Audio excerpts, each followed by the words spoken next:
Olá pessoal, tudo bem? Professor Anderson Alan falando. Hoje nós iremos apresentar um exercício bastante pertinente de um assunto chamado operações com mercadorias, tá? Então é um assunto bastante pertinente e relevante, tanto na prática quanto na prova do exame de suficiência. Então, bastantes subtemas desse tema geral caem na prova, tá?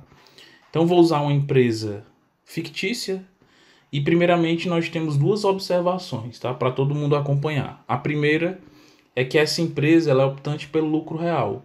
Então, esse tipo de tributação ele exerce influência sobre a contabilização dos estoques. Já já nós vamos ver. E a segunda observação é que nós iremos utilizar para fins de cálculo do CMV o método da média ponderada ou custo médio, tá? Então a mesma coisa. Beleza? Então aqui nós vamos apresentar os fatos e depois de apresentar os fatos nós iremos para a ficha de estoque, tá? Então primeira observação. Então note que eu às vezes vou chamar a atenção para alguns pontos chaves, tá? O primeiro é esse. Então, se você estiver trabalhando com uma empresa que está começando, provavelmente ela não vai ter estoque anterior. Caso ela tenha saldo anterior, você precisa saber quanto se refere a quantas unidades se refere a esse saldo. Então, na nossa empresa fictícia, ela já existe, tem um saldo de um período anterior de R$ 92.350 e esse valor corresponde a 22 mil unidades. Então, tá claro que para saber o valor de custo de uma unidade, você divide valor pela quantidade. Beleza? Nós fizemos aqui a primeira compra, tá? De 3.270 unidades por 24.600. Atenção.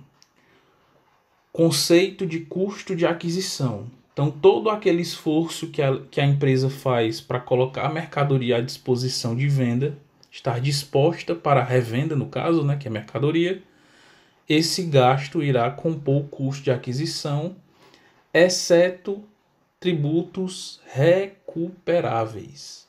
Então perceba que o nosso regime é o lucro real, logo a empresa irá se recuperar de ICMS, já está na Constituição a não cumulatividade do ICMS, do PIS e da COFINS, porque a lei dessas duas contribuições, a legislação permite o crédito de PIS e COFINS na aquisição de mercadorias para revenda. Então perceba que já envolveu um pouco de assuntos de tributária, tá? Então é interessante que mesmo você estiver estudando esses assuntos de operações com mercadorias, também ficar atento aos impactos tributários. Então, nas compras, atenção ao custo de aquisição.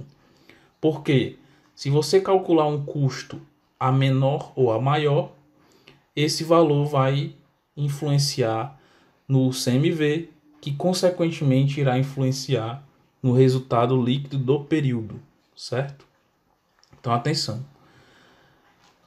E nós temos aqui uma venda, tá? Outra observação importantíssima. Venda é a preço de venda. Então, se você está falando em ficha de estoque, o 105 mil não irá entrar. O 105 mil é receita, é faturamento. Cuidado, não é lucro, é faturamento bruto, certo? Então, dessa informação aqui para a ficha de estoque, o que vai nos interessar é a quantidade vendida. E isso é importante, porque se a empresa vende, irá sair mercadorias do estoque da empresa. Mais na frente, nós colocamos outra compra, outra venda, outra compra e no final uma devolução de compra, certo? Vamos deixar para comentar ela no final, quando nós estivermos terminando a ficha de estoque, tá? Então, vamos lá para a ficha. Aqui, pessoal, eu coloquei os dias do lado, tá? apenas os dias das compras, certo? Então, dia 1º, dia 5 e dia 9. Então, a ficha de estoque padrão, eu tenho o grupo das entradas, o grupo das saídas e o saldo das mercadorias, beleza?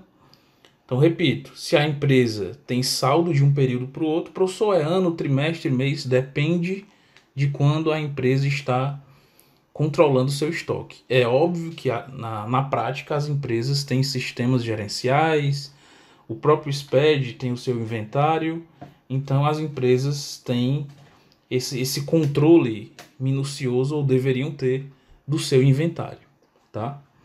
Então vamos lá. Primeiro o saldo, tá? Perceba que ele não está aqui na cor laranja, né? Então nós tínhamos, se vocês olharem lá os fatos, nós tínhamos 22.000 unidades da mercadoria para um total de 92.350. Então perceba que aqui a minha fórmula, ela é a quantidade, perdão, o valor dividido pela quantidade, beleza? Então aqui o nosso preço de custo é 4,20. Então é claro que se eu vender esse meu bem, essa minha mercadoria por esse valor, provavelmente eu terei um prejuízo, porque ainda tem a carga tributária, ainda terá as outras despesas. Então, o ideal é o preço que eu tenho por base do meu produto é 4,20. Beleza? Então vamos lá. Dia 1. Se vocês olharem o fato do dia 1, nós compramos 3.270 unidades. Então, o saldo aqui das quantidades já aumentou. Se eu tinha 22, comprei 3.270, eu tenho 25.270. Beleza? Valor que eu insiro no estoque. Valor do custo de aquisição. Então, não será o 24.600. Será deduzido de PIS, 1,65%. No caso aqui, esses 3 tributos são a recuperar, tá? COFINS, 1.869,60 e o ICMS. Aqui uma alíquota padrão didática de 18%. Então sobrou um valor líquido de 17.896,50. Então a fórmula já está feita. Valor dividido pela quantidade. Então aqui nós temos o saldo final até o dia 1º, 110. Então nós tínhamos 92.350 e agora nós temos 110.000. Beleza? Dia 3, nós tivemos uma venda. A venda, lembre-se que eu falei que o valor que está no fato da venda é faturamento. Contabilmente é uma receita de vendas, receita bruta. Logo, o que nos vai interessar é a quantidade vendida. Então perceba que nas compras nós consideramos as entradas no estoque e nas vendas nós vamos considerar a saída. Então tenho 10.000. É só voltar lá no fato que vocês vão verificar. E esse 43.000, como é que eu cheguei nesse valor? Os 10.000 vezes o preço. É aqui que se determina qual método você está usando. Por que eu usei o 4,36? Porque é o valor do custo médio na data anterior, 4,36. Beleza? Se nós usássemos o método PEPS, seria o 5,47. Como só tem uma compra, o EPS também seria esse mesmo valor. Beleza? Então aqui 4,36 custo médio, tá? E o que é o 43.000?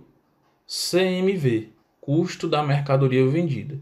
Então perceba, na primeira venda, que foi por 105.000, só o custo relativo a essa venda foi de 43. Então perceba que o lucro da empresa de cara já não é o 105, tá? Beleza, pessoal? Então, assim, continuando. Ó. Dia 5. Se você entendeu essa primeira parte, o resto, dia 5 ao dia 9, não tem mistério. É só você atentar ao custo de aquisição e ficar atento ao preço, tá? Preço médio. Então vamos lá. Ó. Dia 5, a empresa comprou 5.500. Beleza? Qual foi o valor do custo de aquisição? O valor da nota foi 35.580. Porém, o custo de aquisição foi 25.884,45. Então, o preço médio já mudou. Professor, qual é o melhor método? Depende da empresa. Tá? Lembrando que o fisco não aceita o método WEPS. Porém, se você compra de fornecedores diferentes, o preço médio de cada fornecedor tende a ser diferente. Então, muitas empresas usam a média ponderada. Então, perceba que a média já mudou. Agora é 4,45. Vamos acompanhar o saldo. Ó. Nós tínhamos 25, vendemos 10, ficamos com 15, compramos 5.500, nós temos de saldo 20 mil. Beleza? E aqui, 92.503. No dia 7, nós tivemos outra venda de 5 mil. Perceba que a planilha já tem uma fórmula, que a fórmula eu puxei como preço médio do dia anterior. Então basta colocar a quantidade. 5 mil vezes 4,45. Lembrando que o Excel tem as casas decimais, tá? Então pode ter uma diferençazinha aí caso você faça na calculadora. Então tenho aqui um custo de 22.268,54. Então esses dois valores são custo da mercadoria vendida, tá? Dia 9, nós temos uma nova aquisição, 2.000, e o preço de custo, perdão, o custo de aquisição, o valor será de 8.555,40. Isso nos dará, agora sim, um preço de custo de 4,28. Beleza? Então, acompanhando o saldo, tinha 15, agora 17. Aqui tinha 70 e aumentou mais 8.000. 78. Beleza? Agora, o dia 11. O dia 11 fala que nós devolvemos as compras que foram adquiridas no dia 1º. Então, por algum motivo, né, a nossa empresa decidiu devolver parte dessas compras, parte dessas unidades.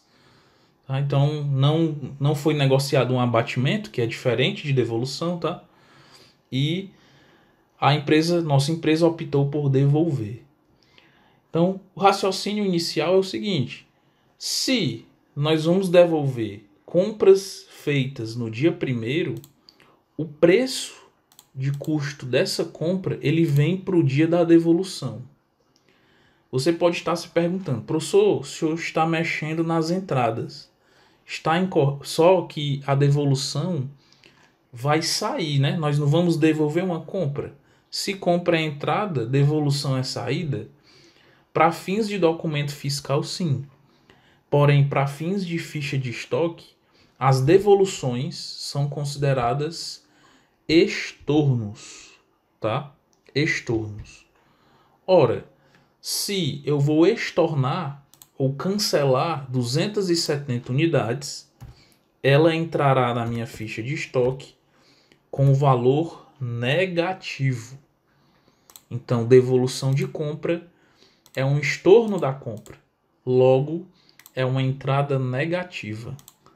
E o preço? O preço da data a qual você está devolvendo. Então, aqui nós temos 270, está lá no fato. Nós temos o preço de 5,47. O fato diz que nós devolvemos relativo ao dia 1º. E o valor que irá sair do estoque será de 1.477,69. Perceba que eu tinha 78 e agora tenho 77.312. Beleza? Então a característica da devolução é essa. Observação. Caso você vá contabilizar isso aqui no sistema contábil, lembre-se, quando você comprou, dia 1º, você destacou tributos a recuperar. Só que você está devolvendo parte, então você vai ter que estornar os tributos. Só que esse valor, você não vai calcular tributo em cima desse valor, porque ele já está líquido. Você não inseriu 17 mil líquido, o 1.477 será líquido. Então, para achar a base dos tributos, você tem que calcular aqui, eu fiz esse controle aqui à parte, estou mexendo aqui no cursor. Então, a compra bruta foi 24.600 e a quantidade foi 3.270. Perceba o preço bruto da compra, 7,52. Então, se eu multiplicar 7,52 pela quantidade devolvida, irá me dar um valor de 2.031. Esse valor aqui é a nota fiscal de saída. Então, esse valor aqui é o valor bruto da nota. Então, em cima desse valor, nós calculamos PIS, que será recuperar, só que diminuindo, né? COFINS, que será acreditando, né? COFINS a recuperar. E o nosso querido ICMS, que por ser saída, por ser uma nota fiscal de saída, será ICMS a recolher. Cuidado, o ICMS obedece à essência do tributo. Então, se é uma saída, irá ser ICMS a recolher. Beleza? E o 1.477 é justamente o valor do estoque. Então, se você somar esses 4 valores, o resultado é para dar o total da nota, 2.031,19. Beleza? Beleza? Então, aqui o dia 15, nós criamos para contabilizar na ficha de estoque, né? Destacar na ficha uma possível devolução de venda. Então, supondo que a empresa devolveu 1.000 unidades da venda efetuada no dia 3, o que é que acontece? Deixa eu apagar isso aqui. O que é que acontece? Eu tenho um preço médio de 4,36. Então ele vem para cá. Da mesma forma que a devolução de compra é um estorno da compra, a devolução de venda na ficha de estoque nós temos que estornar o custo. Logo, é uma saída negativa. Então eu tenho 1.000 negativo vezes o preço de custo médio da data, irá me dar um valor de 4.362,74. Beleza? E aí nós temos um estoque final aqui de 80 mil. Beleza? Pessoal, então perceba como é simples. Então tem questões longas, até da prova do exame de suficiência, que trarei aqui como resolução também em breve, que a questão é gigantesca, porém a resolução basta você olhar a coluna correta. Então você resolve a questão em 15 segundos ou menos, caso você tenha esses conhecimentos básicos, tá? Então, da mesma forma que muitos acham contabilidade de custo complicado, outros acham ficha de estoque complicado. Então, para fechar, lembrem-se de 3 grandes observações. Nas entradas, irá o valor de custo de aquisição, ou seja, retire os tributos. Professor, se essa empresa fosse indústria, o IPI seria a recuperar? Se fosse aquisição de insumos? Sim. Então, além do ICMS, PIS e COFINS, você iria tirar o IPI, salvo exceções. Outra observação, na venda, para fins de estoque só interessa a quantidade. O valor da venda não entra no estoque. Repito, o valor da venda não entra no estoque, pois é faturamento. E a outra observação são as devoluções. Se for de compra, é um estorno da compra, uma entrada negativa. Lembrando que o preço, você precisa saber de qual período, de qual dia você está devolvendo essas mercadorias. E aqui, a devolução de venda é um estorno do custo. Ora, se nós vendemos e o nosso cliente está nos devolvendo, aí você tem que se atentar a estornar o seu custo anteriormente contabilizado. Isso é de suma importância, tendo em vista que, principalmente numa empresa de lucro real, na qual o IRPJ e a CSLL são calculados pelo lucro líquido ajustado, então a contabilização do CMV e de respectivos estornos e possíveis estornos irá impactar diretamente a apuração, seja anual ou trimestral. Beleza, pessoal? Deixa as dúvidas aí embaixo nos comentários. Acessa o Instagram e a gente se vê num próximo assunto. Abraço e até mais.